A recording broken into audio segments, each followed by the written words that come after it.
quelques petites réflexions en départ de Jérémie, du prophète.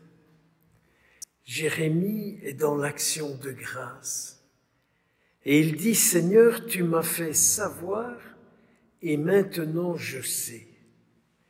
Tu m'as fait voir leur manœuvre. » Si vous vous appliquez cette parole à vous-même, si je l'applique à moi-même, je découvre que de ceux et celles qui s'agit, ce sont les péchés en moi, ou les souvenirs en moi, de certaines personnes, de certains événements qui, au fond, provoquent dans ma vie beaucoup d'ennuis.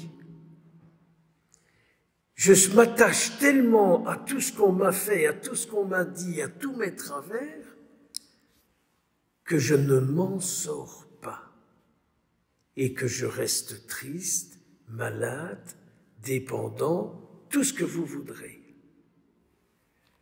Je disais à une personne encore relativement jeune cette semaine, qui est de nouveau hospitalisée après des multiples séjours en milieu psy, comment se fait-il que votre vie, c'est tout ce qu'on vous a fait et que votre vie aujourd'hui, ce n'est pas Jésus? Et je lui disais également, en vous disant cela, je le dis à moi-même. Pourquoi ma vie aujourd'hui, n'est-elle pas rien que Jésus? Et que je suis détruit par tout ça. Alors Jérémie est très heureux, très joyeux, et il nous invite à notre tour à remercier le Seigneur, qui nous fait découvrir combien nous nous détruisons avec tout ça. Et Jérémie continue sa prière, et il dit au Seigneur, « Fais-moi voir la revanche que tu vas leur infliger. » Mais oui, quand je dis aux gens, renvoyez tout le mal qu'on vous a fait à ceux qui vous l'ont fait, il y a toujours un bigot de service qui vous dit « Oh, mais mon père, je ne peux pas faire ça. » Ah! Quand j'entends des gens qui disent « Ah non, mon père, je ne peux pas faire ça. Je ne peux pas renvoyer du mal à quelqu'un. » Alors, je dis « Continuez à accueillir le mal qu'ils vous font. » Et donc, vous ne les aidez pas à sortir de leur mal.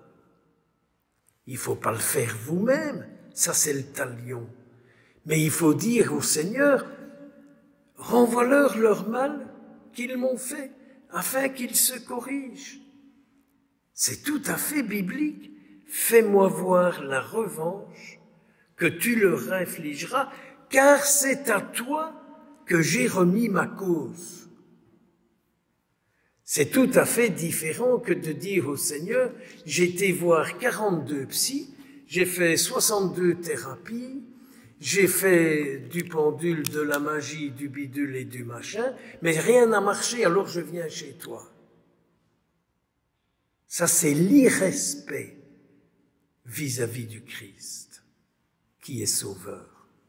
C'est dire, je me suis d'abord confié ma cause à des êtres humains qui ont tous raté, maintenant c'est à toi que je remets ma cause. Ça, c'est l'irrespect vis-à-vis du Christ. Je vais voir des guérisseurs, des guérisseuses, des bidules et des machins, et j'espère que beaucoup de monde aujourd'hui écoutera ça.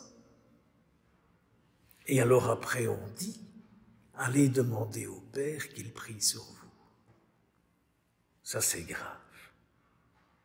Alors vous comprenez dans l'Évangile qu'il n'y a personne qui ose mettre la main sur Jésus, surtout pas les patrons de l'institution, et qu'ils disent, les gardistes, on va pas le zigouiller. Il n'y a jamais personne qui a parlé comme lui. Est-ce que vous dites ça vis-à-vis de vous? Est-ce que vous dites aussi pour vous, jamais personne ne m'a parlé comme Jésus me parle? Est-ce que vous parviendrez à dire ça sur vous aujourd'hui? Et moi avec. Jamais personne ne m'a parlé comme Jésus me parle chaque jour, dans toutes mes situations, dans tout ce que je vis, et dans tout ce qu'on me fait vivre, et dans tout ce que je fais. Jamais personne ne m'a parlé comme lui. Ça, c'est la foi. Ça, c'est le credo. Ça, c'est la vie chrétienne.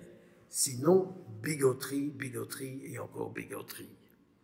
Multiplier les gestes, les signes de croix, les bidules et les machins. Ça, c'est de la bigoterie. Mais vous pouvez faire de la bigoterie. J'ai pas le devoir de vous l'interdire, mais j'ai l'obligation de le dire. Alors, Jésus, que pouvons-nous faire si ce n'est de lui dire, par tout ce que tu me dis, personnellement, fais-moi la grâce de m'attacher davantage, car plus je suis attaché à toi, plus tu es attaché à moi et à toute mon histoire, et plus alors ce sera toi qui me sauveras aujourd'hui et pour les siècles des siècles. Amen.